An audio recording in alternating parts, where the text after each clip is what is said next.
Hey Axis and Allies players, the good captain here, and welcome to the Austro-Hungarian turn 2. We'll recap what the Italians and the Americans did on round 1. Just a reminder, this is against a human opponent. This is 1914, out-of-box setup. No bid. One more note before I continue here. If I'm ever presenting with any degree of certainty in these videos on this channel, you should disabuse yourself of the notion that I have the right answers. All right, so this is me sort of recording the process by which I go through, or at least part of that process, when I try to unravel and master a certain version of Axis and Allies. This is one of many games I'm playing currently, so anyway, off we go. I just don't want to come off sounding like an a-hole, or that I know everything. There's a lot of that out there in my opinion, and that's just not me. So anyway, okay. The Ottomans, yes, we plunged into the Italian fleet, didn't do combat. The Italians purchased 4 infantry. My intuition is I feel a little critical of that. I feel like they should have bought. You should have a fighter on the board. I don't. Anyway, that's just my gut instinct at this point in time. So yeah, he moves Piedmont to Venice. Tuscany, Rome to Tuscany. Yes, okay, so this is a hostile sea zone. He can't load his transport, so he can't activate the Albanians, nor can he evacuate the Libyans. So Libya moves Egypt. The only other move it could make is to go to Tunisia, so this is more or less a forced move. He could either stay put or move forward. Of course, the best move is to just move forward. And then this other mandatory move, Somaliland to British East Africa. Nowhere else to go. And then the Naples infantry joins up in Tuscany. So yeah, fairly basic stuff here. In combat, they blast us, and I think we missed. Yeah. So the Ottomans are out, but they didn't die for nothing. At least I'm going to hope they didn't die for nothing. He places his 4, and we go to the USA's turn. And I don't know why you would make a purchase on the first turn. Yes, you can do this move. You can actually move your naval units. They're basically excluded from any kind of combat. So if the Germans came down and attacked them for some reason, or if they found themselves in a combat, you just edit them out, resolve the combat, edit them back in. But yeah, okay. So he moves there. Interesting move for round 1. Did he buy anything? No. Yeah, so that's what I would. That's my instinct too. Is just at least on turn 1, I don't. Just let the board develop a little bit. I think that was right. Okay, so that's it. So now we're on to the current game. Now, not going to lie, I already went through this once, so you're seeing me at my semi-polished presentation of this turn. And so what we have is an inactive Albania, and we need to, as the Austro-Hungarians, make sure our Ottoman brothers didn't die in vain, and commit an attack to just seize this thing in 1 round of combat. I put that at a high priority. In fact, the marching orders for this turn are to seize Albania and Romania and thereby secure the southern flank by the end of round 2. We need this thing locked down. It's hard enough fighting a 2-front war, let alone a 3-front war, so let's get this dialed in to a 2-front war, and then hopefully we can work on making it a 1-front war. So yeah, so when I engineer the assault, I'm looking to break down basically 4-3 defenders. So I think I had it at 3-7 for a 93%. Oh no, that's terrible. Oh no, that's right. 3-7 in a fighter, because I can bring down one of the fighters, and that's 85. So maybe it was both fighters. No, 89. We might have to accept that. Let's see, 8, 3, 8, 91. Yeah, it looks like the final verdict is 8-3-2. 8 infantry, 3 arty, and 2, both fighters, would net a 92% probability, or just over 9 in 10. So basically 1 in 11 games, this would not work. This is what I'm comfortable with, because my idea is that this is really the way to close down the front. Having 3 artillery in here permanently, essentially, for the rest of the game should deter, at least for the next couple turns, I imagine, any kind of amphibious operation. The French they have 2 transports in range. The British have 1, but no infantry available for placement, and then the Italians just have 1. So yeah, this looks like what I'm going to do. So let's organize that. So I'm going to do 832, and this is a practice turn, so 832 is going to be what I do. I was fidgeting around with this purchase, 3 artillery, 6 infantry. I'm good with that. I'm glad I didn't have to buy more fighters. You know, Russia only bought 1, the Italians none, so I'm good with 2. 832. So let's drop everybody from here into here. 1 artillery, 3 infantry, both fighters.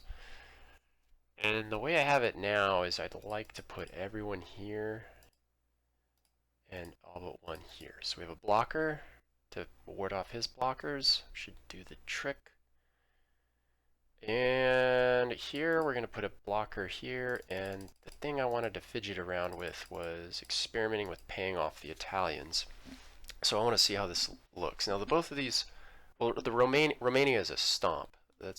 We have plenty of assets to crush all 7 pieces. It's merely a matter of what we lose. Albania, not 100%. You know, we'll keep our fingers crossed there. But the intent here is to, yeah, we want to create a sort of a pincer. So if the Italian army moves into Trieste, we can use our newly purchased builds and the units from Albania to crush it. And basically the same thing for Tyrolia if they decide to move the whole army there. And what I expect he'll do is he might send, I don't think he'll send in 2 infantry and an artillery, which is the only way to secure a territory or have a reasonable chance of securing the territory at a decent cost and a decent probability. I don't know what he'll do, but anyway, let's just bear this out. So he rolled a little warm, but we took Albania, so we have 5-3 with 2 fighters. There's no way we're losing that this turn. God, and he crushed me on the return fire here, so that's terrible.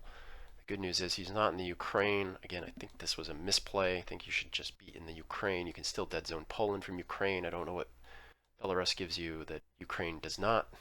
You know, Livonia is not in play. So anyway, we click the done button, and then we stack up. So my question here is, if he dumps into Tyrolia, what are the stats on our counterattack? I just realized I made a slight mistake. The 4 purchases over here would not move north, just the 1 would. 1,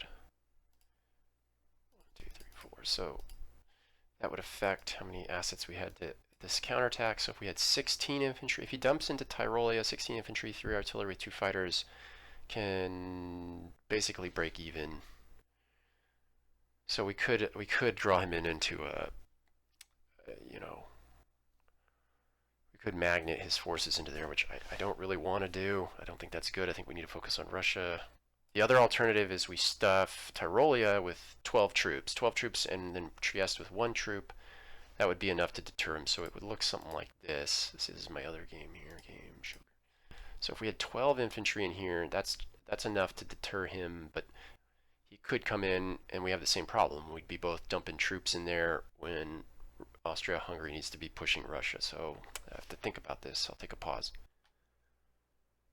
Yeah, so I think I'm going to go with something like this. Secure the southern front, shut that down, stack Romania as it is there, and then stack Vienna. The shorter the supply lines, the easier it is to sort of defend, and so as you can see I have these dead zones here and here. But the thing, I was kind of you know, tossing it up here because I really want to send more guys to Russia, but I think that's Germany's should be kind of doing a bit more of that than Austro-Hungary. But one of the other things that sold me on this is I kind of like this opener with the Germans for right now. I like this, and what I'm going to do with the Germans is pull into Alsace. I'll stack up everyone in Alsace, and that's more or less to deter the French. from moving into Switzerland. We're moving into Alsace, giving them Belgium, and in general, the whole mindset I have is to just keep the French away from the Italians. Just cleave them in two, keep them separated. I have other ongoing games right now that are convincing me that it's probably a better strategy. Just at least at this time, I think the CP should try to keep them from mixing too much.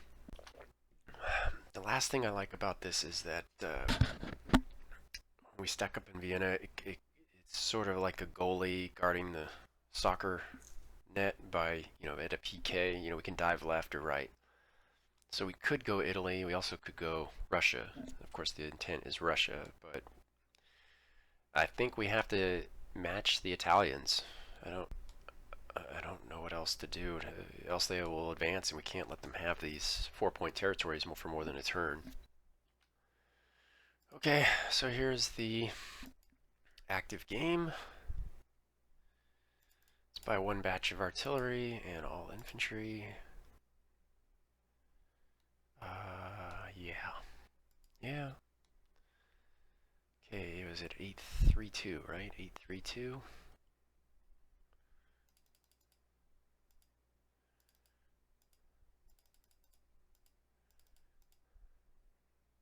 Oops, that's 4. 832. Okay. Push everyone else here.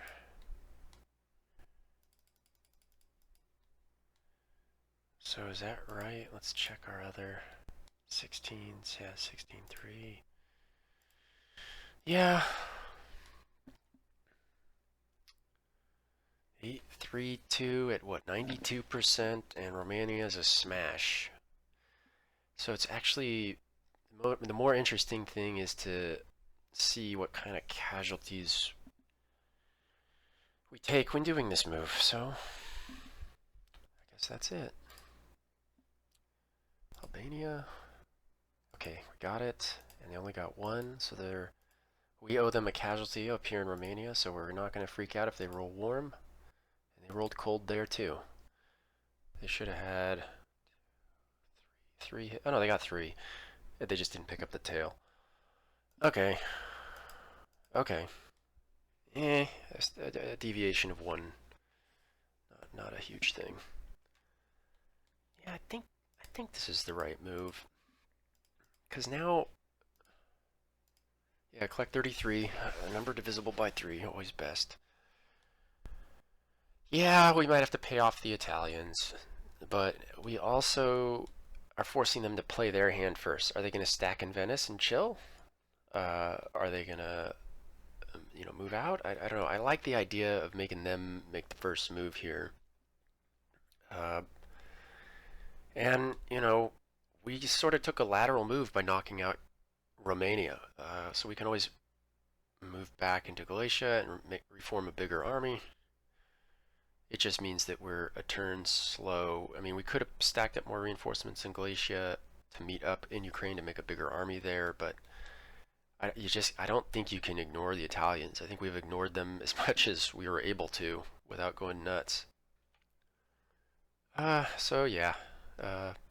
Thanks for watching. All the best from the Good Captain, and bye-bye.